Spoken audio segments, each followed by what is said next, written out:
الحمد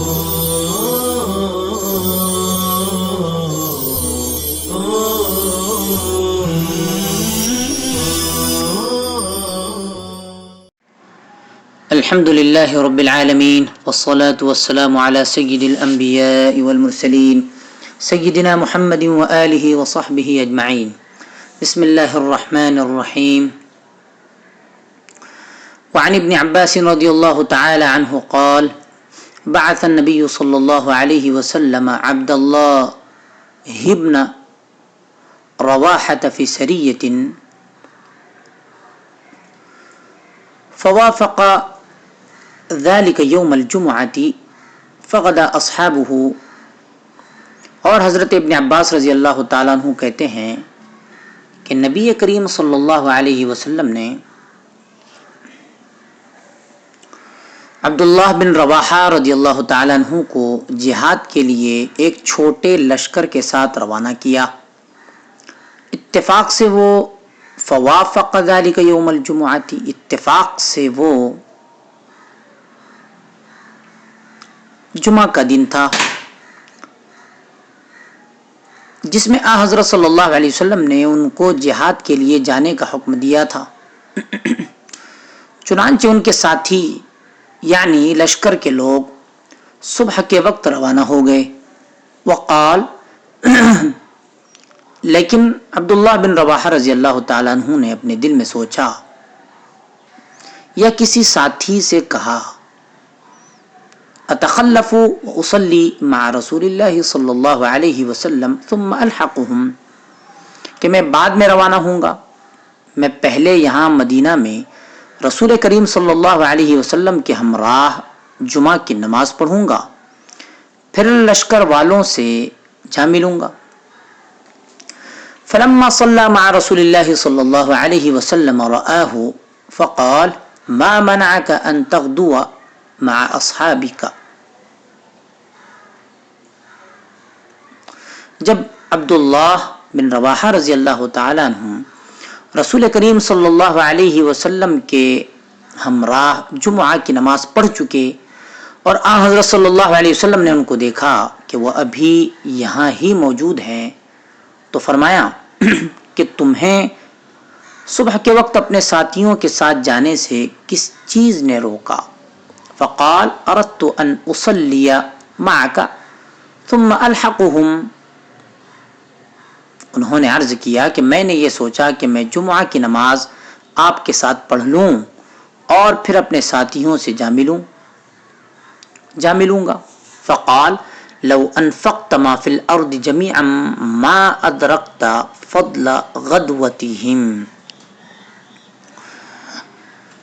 حضرت صلی اللہ علیہ وسلم نے یہ سن کر فرمایا: تم روئے زمین پر ساری چیزوں کو بھی خرچ کرو تو صبح کے وقت جانے والے اپنے ساتھیوں کے برابر ثواب حاصل نہیں کر سکو گے.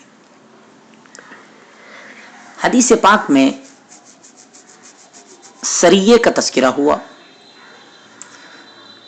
سن 8 ہجری میں نبی اکرم صلی اللہ علیہ وسلم نے تقریباً 3000 صحابہ کرام رضی اللہ تعالی عنہم کو روما سلطنت سے جہاد کے لیے روانہ فرمایا تھا.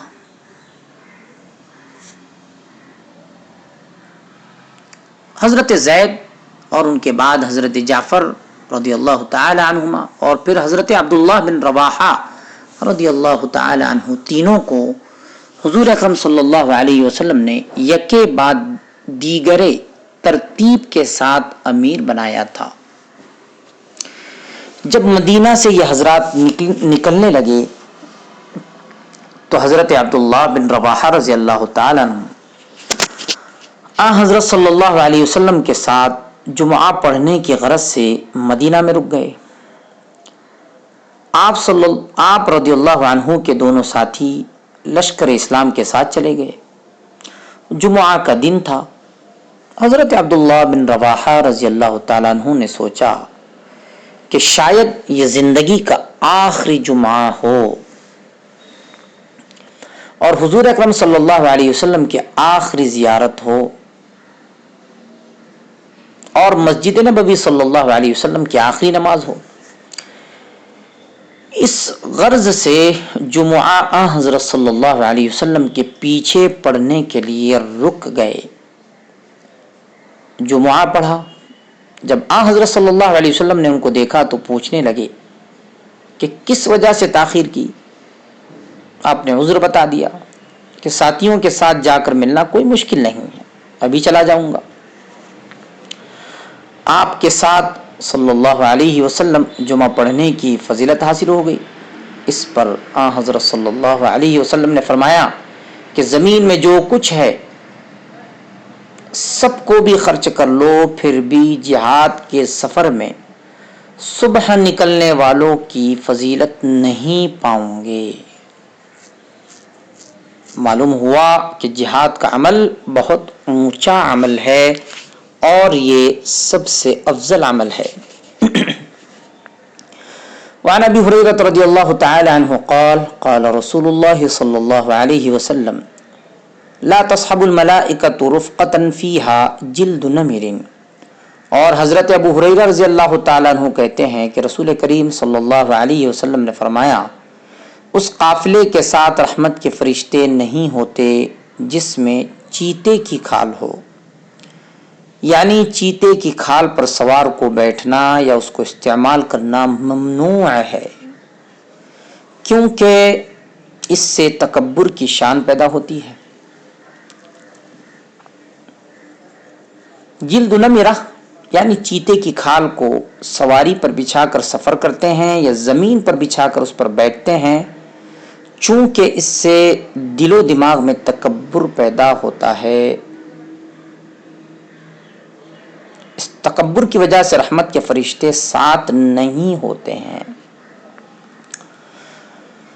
وعن سهل بن سعد رضی اللہ تعالی عنہ قال قال رسول اللہ صلی اللہ علیہ وسلم سید القوم فی السفر خادمهم فمن سبقهم بخدمة لم يسبقوه بعمل الا الشہادة.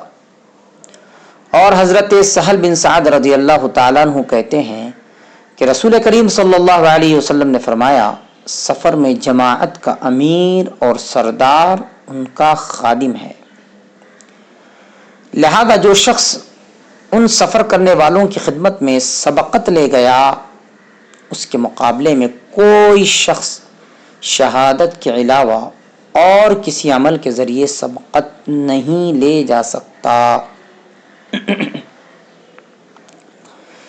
سید القوم حدیث کا ایک مطلب یہ ہے کہ جو شخص اپنے ساتھیوں کی خدمت کرتا ہے وہ اصل میں سب کا سردار بن جاتا ہے، کیونکہ وہ خدمت کی وجہ سے سب کے دلوں کو جیت لیتا ہے. نیز ہر کام میں لوگ اس کے محتاج ہو جاتے ہیں. اس طرح وہ سب کا سردار بن جاتا ہے اگرچہ غریب آدمی ہو. حدیث پاک کا دوسرا مطلب یہ ہے کہ جو شخص اپنے ساتھیوں کا امیر بنا تو ساتھیوں کا خادم وہی ہے، پھر ان کو چاہیے کہ وہ اپنے ساتھیوں کی خدمت کرتا رہے. اس طرح نہ ہو کہ خود بڑا بن کر بیٹھا رہے اور دوسروں پر حکومت چلاتا رہے. اسی لیے حدیث پاک کے آخری الفاظ میں ارشاد ہے کہ خادم جب خدمت کے ذریعے سے آگے بڑھتا ہے تو اس کے مقام تک کوئی نہیں پہنچ سکتا الا وہ شخص جو شہادت کا مقام پالے. باب الکتاب الی الکفار ودعائہم الی الاسلام. کفار کو خطوط کے ذریعے دعوت دینے کا بیان. اعوذ باللہ من الشیطان الرجیم بسم اللہ الرحمن الرحیم. قال اللہ تعالی ومن احسن قولا ممن دعا الی اللہ وعمل صالحا وقال اننی من المسلمین. طلبہ عزیز، آیت کریمہ کے ضمن میں یہ بات بتائی جا رہی ہے کہ کفار کو جنگ سے پہلے دعوت دینا واجب ہے، بشرطے کہ ان تک دعوت نہیں پہنچی ہو. اگر دعوت پہنچ گئی ہو تو پھر دوبارہ دعوت دینا مستحب ہے. اس پر کتاب الجہاد کی ابتدا میں ہم مفصل گفتگو کر چکے ہیں. دعوت کے بہت سارے طریقے ہیں، خود جا کر دعوت دینا، یا کسی نشریاتی ادارے سے اعلان کرنا، یا کسی مشہور واقعے سے کفار کو معلوم ہو جانا کہ مسلمان بھی کوئی قوم ہے جو اپنے پاس آسمانی کتاب اور مذہب رکھتے ہیں۔ انہی طریقوں میں سے دعوت کا ایک طریقہ کفار کو خط لکھنا بھی ہے۔ اسلام میں دعوت ایک شعبہ تو ہے، لیکن اس کی کوئی مخصوص متعین شکل نہیں ہے۔ زمانے کے احوال کے مطابق جس جائز صورت کو کوئی اختیار کرتا ہے، دعوت کا کام ہو جاتا ہے۔ بہرحال حضرت صلی اللہ علیہ وسلم نے جب کفار مکہ سے 10 سال کے لیے حدیبیہ میں جنگ بندی پر صلح کر لی تو اس صلح کے بہت سارے فائدے حاصل ہو گئے۔ ایک فائدہ یہ حاصل ہوا کہ کفار نے قریب سے مسلمانوں کو دیکھا اور آپس میں میل جول کے ذریعے سے کفار نے بہتر طور پر اسلام کو سمجھ لیا،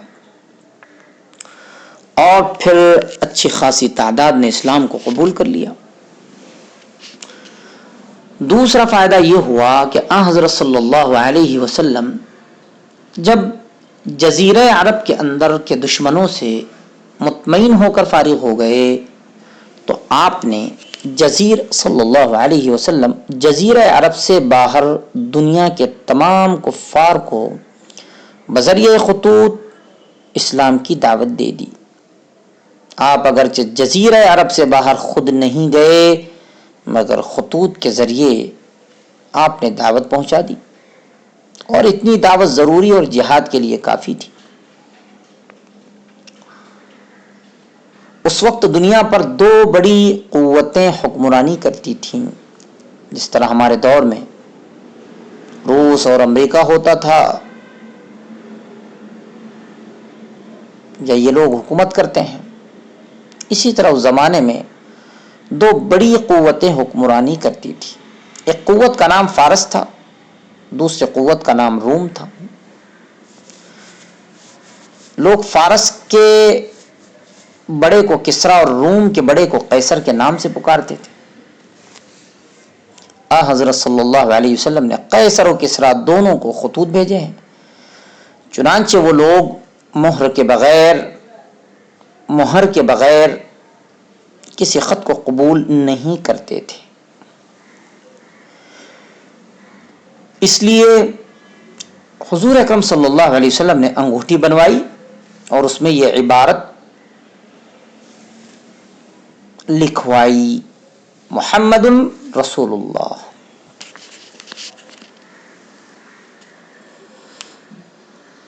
اس طرح لکھنے کا طریقہ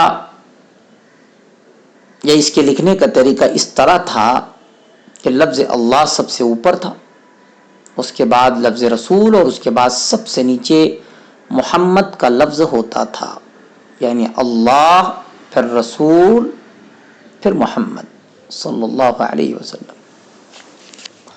الفصل الاول عن ابن عباس رضی اللہ تعالی عنہ ان النبي صلی اللہ علیہ وسلم كتب الى قیصر يدعوه الى الاسلام وبعث بكتابه إليه دحية الكلب وأمره أن يدفعه إلى عظيم بصرى ليدفعه إلى قيصر۔ حضرت ابن عباس رضی اللہ تعالیٰ عنہ کہتے ہیں کہ رسول کریم صلی اللہ علیہ وسلم نے قیصر یعنی روم کے بادشاہ کو ایک گرامی نامہ لکھا، یعنی خط لکھا، جس میں اس کو اسلام کی دعوت دی گئی تھی، اور آپ صلی اللہ علیہ وسلم نے اپنا وہ گرامی نامہ دحیہ کلبی رضی اللہ تعالی عنہ کے ہاتھ روانہ فرمایا، اور ان کو یہ حکم دیا کہ وہ حاکم بصرہ اس کو قیصر کے پاس پہنچا دے۔ فَإِذَا فِيهِ اس گرامی نامے میں یہ لکھا تھا، بسم اللہ الرحمن الرحیم من محمد عبد اللہ ورسولہ الی ہرقل عظیم الرومی سلام علی من اتبع الہدی، محمد کی جانب سے صلی اللہ علیہ وسلم جو خدا کا بندہ اور رسول ہے، ہرقل کے نام جو روم کا حکمران اعلیٰ ہے، اس پر سلامتی ہو جو قبولیت اسلام اور اپنے نیک کردار اور اعمال کے ذریعے ہدایت کا پیرو ہے۔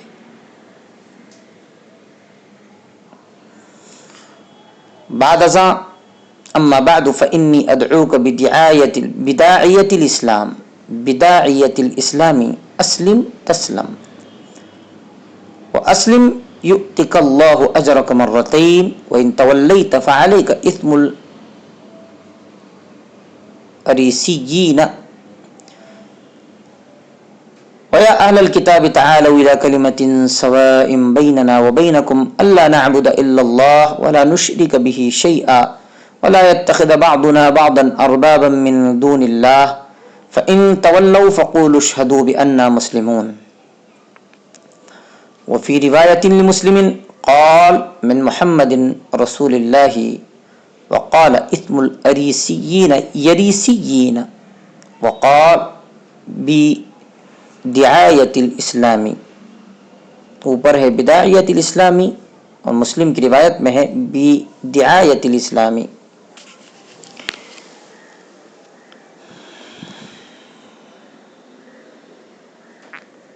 بعد ازاں میں آپ کو اسلام کی دعوت دیتا ہوں، آپ اسلام قبول کر لیجئے، دنیا کے اور آخرت کے عذاب سے محفوظ و مامون رہیں گے، آپ مسلمان ہو جائیے، اللہ تعالیٰ آپ کو دوہرا اجر عطا فرمائے گا، اور اگر آپ منہ پھیریں گے یعنی اسلام قبول نہیں کریں گے تو آپ کو واضح رہنا چاہیے کہ اس انکار و اعراض کی وجہ سے آپ پر صرف اپنے ہی گناہ کا وبال نہیں ہوگا بلکہ آپ کے ملک والوں اور آپ کی رعیت کا گناہ بھی آپ پر ہوگا، کیونکہ آپ کے اسلام نہ لانے سے وہ بھی کفر میں مبتلا رہیں گے، اس لیے ان کی گمراہی کی ذمہ داری بھی آپ پر ہوگی۔ اے اہل کتاب، ایسے کلمے اور دین کی طرف آؤ جو ہمارے تمہارے درمیان یکساں اور مشترک ہے، یعنی اس کلمے اور دین میں ہمارے تمہارے رسولوں اور کتابوں کے درمیان کوئی اختلاف نہیں ہے، اور وہ کلمہ وہ دین یہ ہے کہ ہم خدا کے سوا کسی کی عبادت نہ کریں، اس کے ساتھ کسی کو شریک نہ کریں، اور ہم میں سے کوئی کسی کو خدا کے سوا رب نہ بنائے، جیسا کہ عیسائیوں نے حضرت عیسیٰ علیہ السلام کو رب بنا لیا ہے۔ بس اگر اہل کتاب اس بات کو قبول کرنے سے اعراض و انکار کرے تو اے مومنو تم یہ اعلان کر دو کہ اے کافرو گواہ رہو کہ ہم مسلمان ہیں۔ حدیث پاک میں دحیہ کلبی رضی اللہ تعالیٰ عنہ کا بطور پیغامبر پیغام رسا تذکرہ ہوا۔ دحیہ رضی اللہ عنہ یہ صحابی انتہائی خوبصورت اور وجیح و شکیل تھے، یوسف هذه الامہ کے لقب سے مشہور تھے، اسی لیے بطور سفیر حضرت صلی اللہ علیہ وسلم ان کو روانہ فرماتے تھے، اور جبرائیل امین علیہ السلام بھی انہی کی شکل میں وحی لے کر آتے تھے۔ ہرقل ہا پر کسرہ ہے اور را پر فتحہ ہے، اور کاف پر سکون ہے، نیز را پر سکون اور قاف پر فتحہ بھی پڑھا جا سکتا ہے۔ روم کے فرما روا کا نام ہے۔ اس زمانے میں دنیا کی بڑی طاقتوں میں ایک طاقت روم تھی، جس کا دارالخلافہ قسطنطنیہ تھا، اور یورپ کے مختلف ممالک کے علاوہ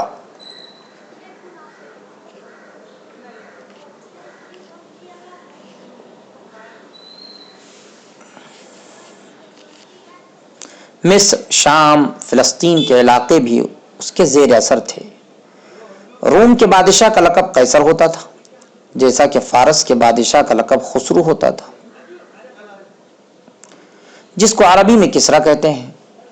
مصر کے بادشاہ کا لقب فرعون ہوتا تھا، ترکوں کے بادشاہ کا لقب خاقان ہوتا تھا، حبشہ کے بادشاہ کا لقب نجاشی اور یمن کے بادشاہ کا لقب تبع ہوتا تھا، ہندوستان کے بادشاہ کا لقب راجہ ہوتا تھا اور چین کے بادشاہ کا لقب فغفور ہوتا تھا۔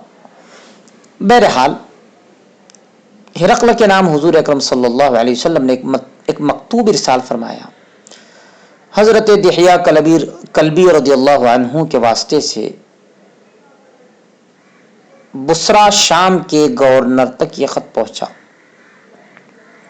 اور اس نے ہرقل تک پہنچا دیا۔ ہرقل نے پڑھا اور نہایت احترام کے ساتھ رکھا۔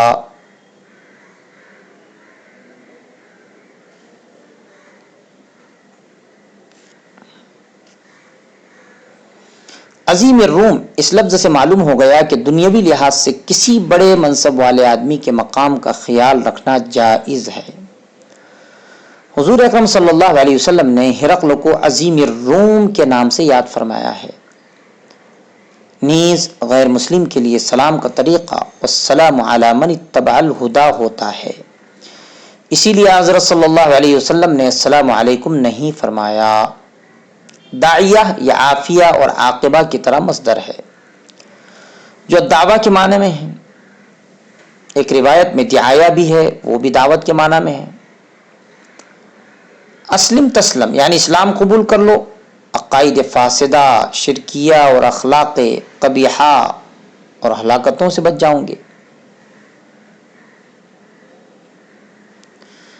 یہ لفظ تا کے فتحہ اور سین کے سکون اور لام کے فتحہ اور میم کے سکون کے ساتھ ہے، یعنی تسلم۔ کہتے ہیں کہ دنیا میں اگر کسی نے سب سے زیادہ زوردار اور مختصر خط لکھا ہے وہ حضرت سلیمان علیہ الصلوۃ والسلام کا خط ہے جو قرآن کریم میں مذکور ہے، لیکن اس خط سے آ حضرت صلی اللہ علیہ وسلم کا یہ خط زیادہ مختصر اور زوردار ہے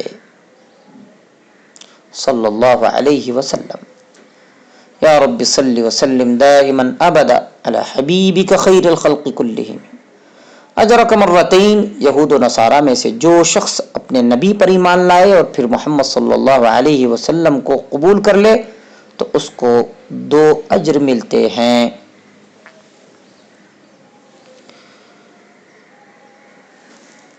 یؤتکم کفلین من رحمتہ۔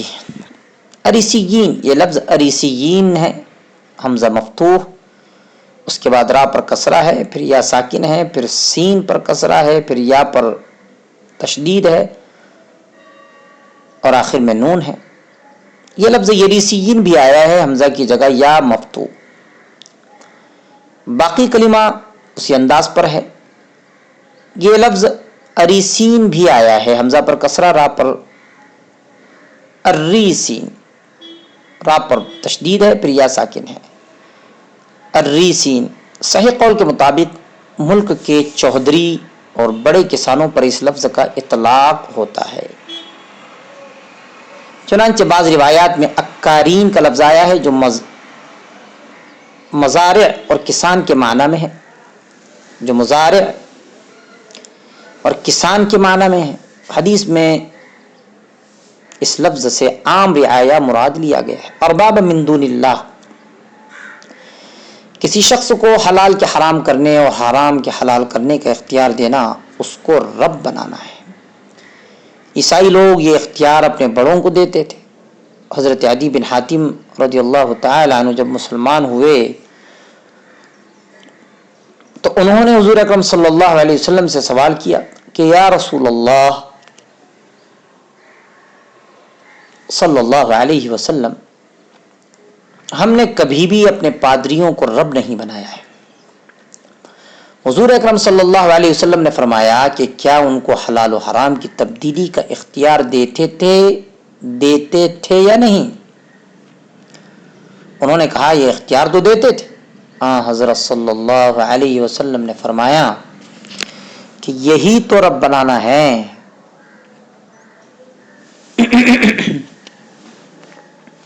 یہی رب بنانا ہے۔ ہرقل نے حضرت صلی اللہ علیہ وسلم کے مکتوب کا بہت احترام کیا اور اپنے ملک کے بڑوں سے ایمان لانے کی درخواست بھی کی، لیکن لوگ اس پر بگڑ گئے، لہذا اس نے اسلام قبول نہیں کیا، اگرچہ قبول کرنے کی بار بار خواہش کی۔ امام بخاری رحمہ اللہ نے بخاری میں اشارہ کیا ہے کہ ہرقل کفر پر مرا ہے۔ عام طور پر مذہب کے اعتبار سے روم کے لوگ عیسائی تھے۔ جب صحابہ رضی اللہ عنہم انطاکیہ پر قابض ہو گئے تو ہرقل بیوی بچوں کے ساتھ کشتی میں بیٹھ کر سرزمین شام پر نظر ڈال کر بولا، السلام علیک یا ارض الشام، یہ کہہ کر اپنے بیٹے قسطنطین کے پاس چلا گیا اور پھر مر گیا۔ صلی اللہ تعالی علی خیر خلقہ سیدنا محمد و آلہ و صحبہ اجمعین برحمتک یا ارحم الراحمین۔